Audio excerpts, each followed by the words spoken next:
Okay, so the first part of the program is an overview of the responsibilities. And the second half, the speakers will address the financial management of the congregation. So then we'll have a 15-minute break between the two sessions. You may want dessert or food, and get up and have food anytime you want to. Okay. And we have a photographer tonight, and that's Mindy Holland. So everything is going to be there for posterity. So that'll be a first, I think, to photograph the whole thing. Okay, why don't I have Paula Metzner, who's president of the Board of Trustees. She's beginning her second year in this office, and she's going to speak about the responsibilities of the members of the Board of Trustees. After Paula, Stan Strauss, a past president, will discuss Robert's Rules of Order and other aspects of the board meeting, which he has been doing for years and years. Yeah. So, I'll be if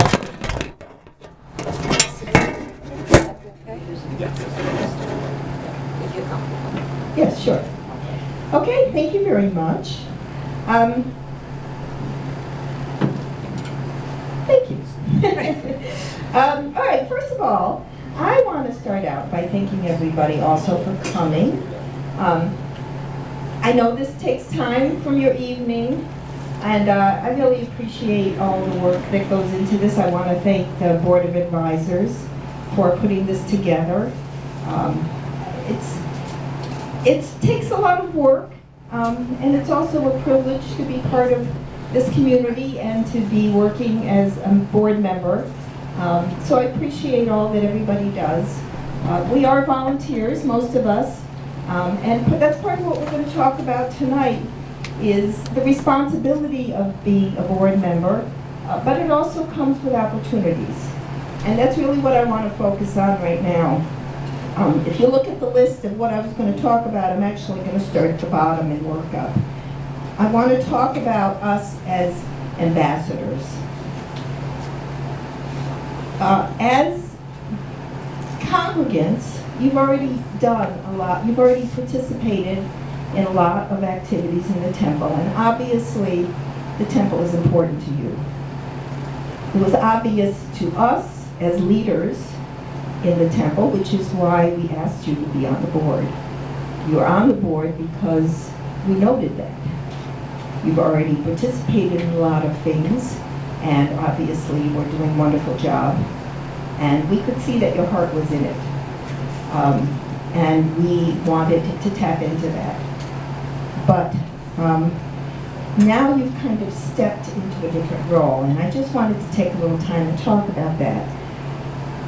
How many of you, and this can include everybody, not just the new board members, how many of you go to potluck dinners? So a lot of us like to do that. When we go to potluck dinners, I know for myself when I go, one of the things I've always looked forward to is I walk in there and I sit and I go, who can I sit with?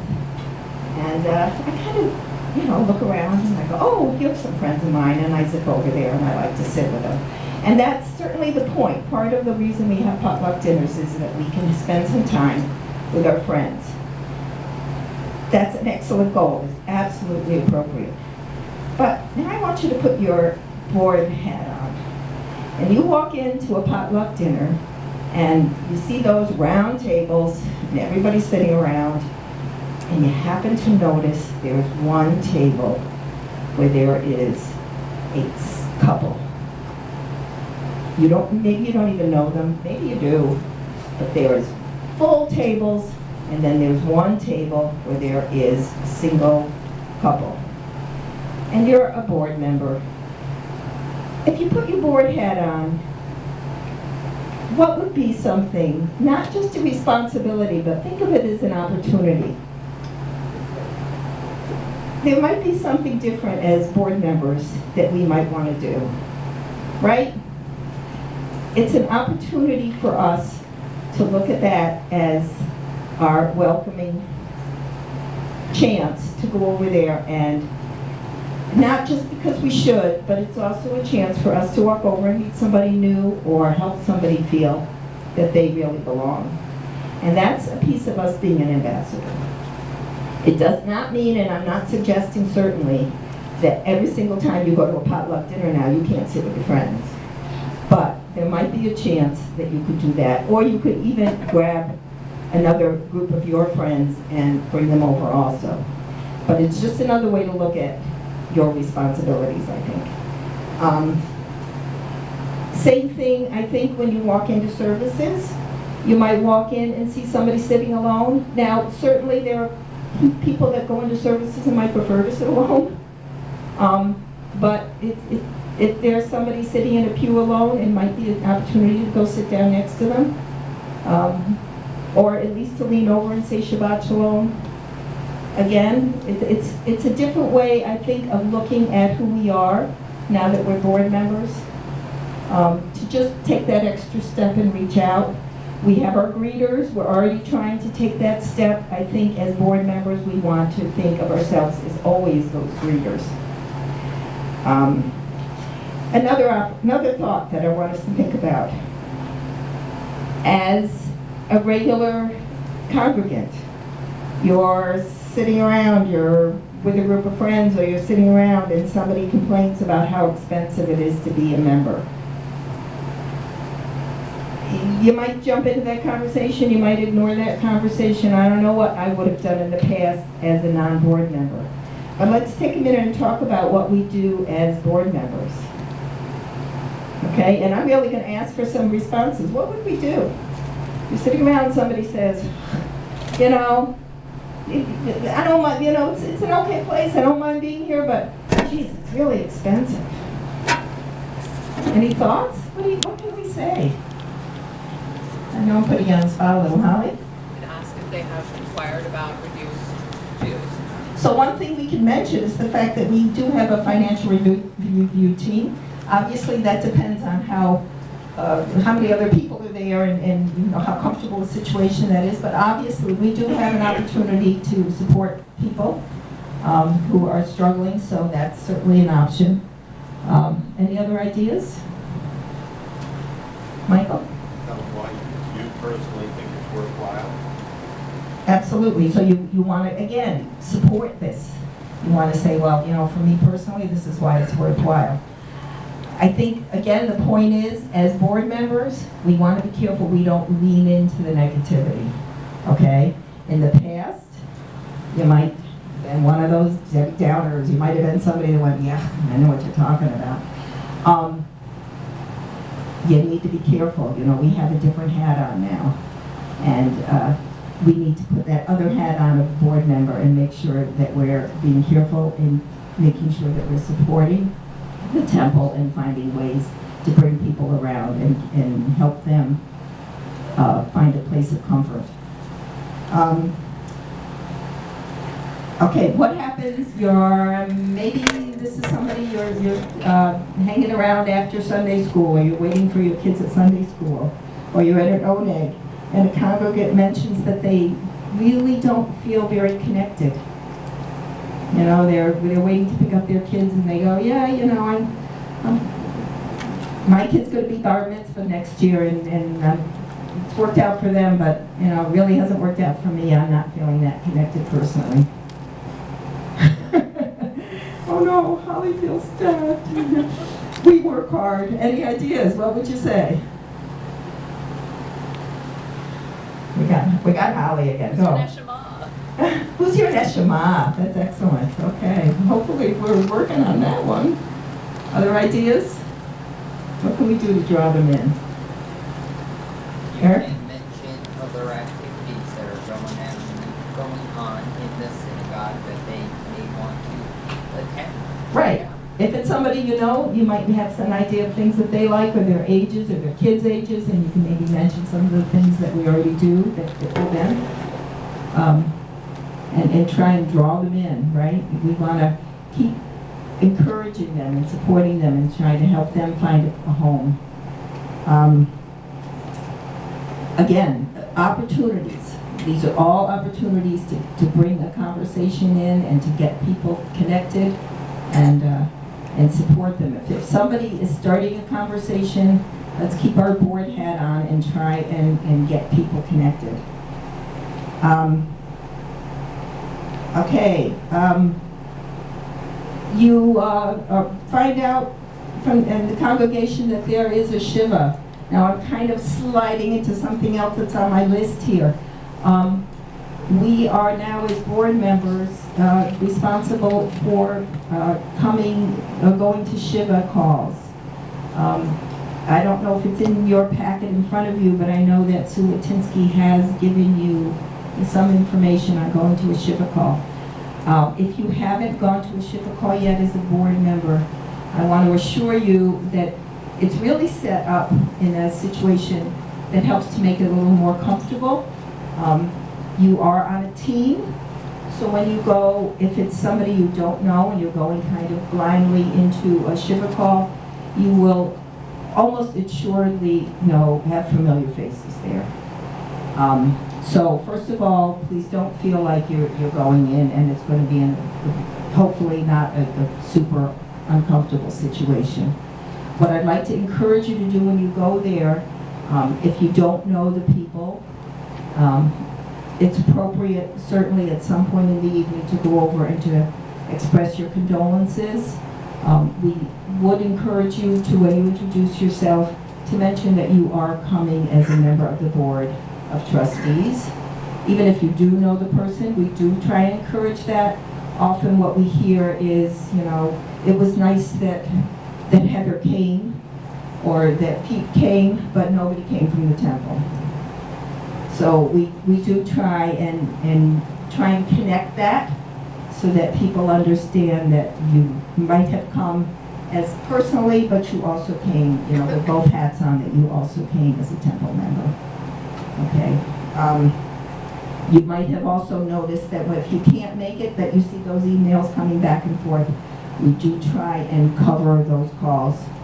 So if you can't make it, please let Sue know, and people that can cover it will try and cover that, so that people that come do have other members from the temple there.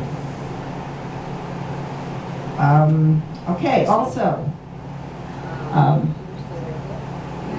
if you haven't yet had the opportunity to be on the Bima, that's another fun experience. It actually is fun. What will happen if you have your turn up on the Bima? Probably Friday before, maybe Thursday, but you definitely by Friday you'll get an email from Rabbi Matt, and it will just give you your announcements. And all you need to do is come a few minutes early, and usually he will have you go up on the Bima. Once in a while, he tells you just to go back and sit with your family. And we all know what that looks like once you do get up on the Bima. You just, he makes it very easy. He does this in a very smooth fashion. He always makes you feel comfortable up there. And you just go up and read your announcements. One thing he doesn't put on the announcements that we have encouraged people to do is when you introduce yourself, we do suggest that you introduce yourself stating some of what your position is on the board. We're trying, so you would say, hi, my name is Paula Metzner, I am president of the Board of Trustees, or probably in the rest of the cases, to give you a better example, I'm vice president of lifelong learning or whatever, so that we can give an example. I'm chair of social action, so we can give an example of some of the different activities that happen for a couple of reasons. One, so that people in the congregation might have a question, or might say, oh, I wanted to find out about such and such, and they'll connect you, or they just get a sense of all the different things that we do. So we have recently asked, if you think of it, if you don't think of it, don't worry about it, but if you, when you're up there, if you might want to mention it. Okay? Okay. Calls for holidays, my apologies, we didn't do it for Passover, but usually we do try and make holiday calls for Rosh Hashanah and Passover. They're fun. They're actually fun. You end up with a list of maybe 10 to 12 calls. I personally am not crazy about making these phone calls, I have to admit. When you do catch somebody though, what you get is, and we give you a script, so all you need to do is just follow the script. What you get is one of these. Hi, I'm Paula Metzner and I'm calling from Congregation Gates of Heaven. Yes. Because they're like, oh, here it goes. What do they want? And you say, I'm just calling to wish you a happy holidays. Yeah. And while I also just wanted to mention a couple of programs. Oh, like, you're not asking for money? And you're like, I just want to say that we're also going to have a special Shabbat dinner in October, and we'll have a social event in later on in the month. Oh, well, thank you very much. And they're always like so pleasantly surprised that it is honest and truly just a holiday call. And so it's really kind of fun. So don't be afraid of them. So you will be getting those. We do ask that you do them twice a year. And they're pretty basic too. And like I said, we give you a script, so it's pretty simple. So, those are all of those. Any questions on any of that? Okay. One of the other responsibilities that you have as board members is to participate on a committee. You're asked to either participate or chair a committee or a task force. I know I've talked a little bit about this at board meetings. I'm just going to go over it briefly. I want to talk a little difference between a committee and a board and a task force. So a committee has a mission. It has a chair or co-chair. It has an ongoing changing agenda to carry out that mission. And an example would probably be like social action. Okay, it's ongoing. They meet on a regular basis. Does not have to meet monthly, but they meet regularly. A task force has a chair, maybe a co-chair. They have a charge. Okay, they have a specific need that needs to be met. They're project-based. They're implementation-driven with an agenda, and they have a specific item that needs to be addressed, met, and then they're done. And an example would probably be like the gala. Okay? And in order to help out all our committees and task forces, we did set up a format with our core groups. Our core groups are set up with a vice president and a staff person. We try and meet about quarterly at the board meetings, and our vice presidents are encouraged, if they'd like to meet with their core groups outside of our board meetings as they'd like. They're meant to help evaluate the needs of the congregation, to set goals, to implement the plans, and to enhance and support each other. Right now we're still, I think the core groups are set, and I think the committees within the core groups are set, but they still have a little fluidity in them, and we're still trying to see if we have them set the way we want them. But the core groups are the executive core, which is set with the president and the executive director, Sue. The community core, which is with the vice president and executive director. The funding core, which is the vice president and executive director. You're getting a thing here that Sue's on a lot of these as our staff person. And finance, which is run by our treasurer and our executive director. The worship core is the vice president with the rabbi, and our living Jewish values is the vice president with our education director. Okay, so those are pretty much what I have. I know I'm a little early here. But, yes.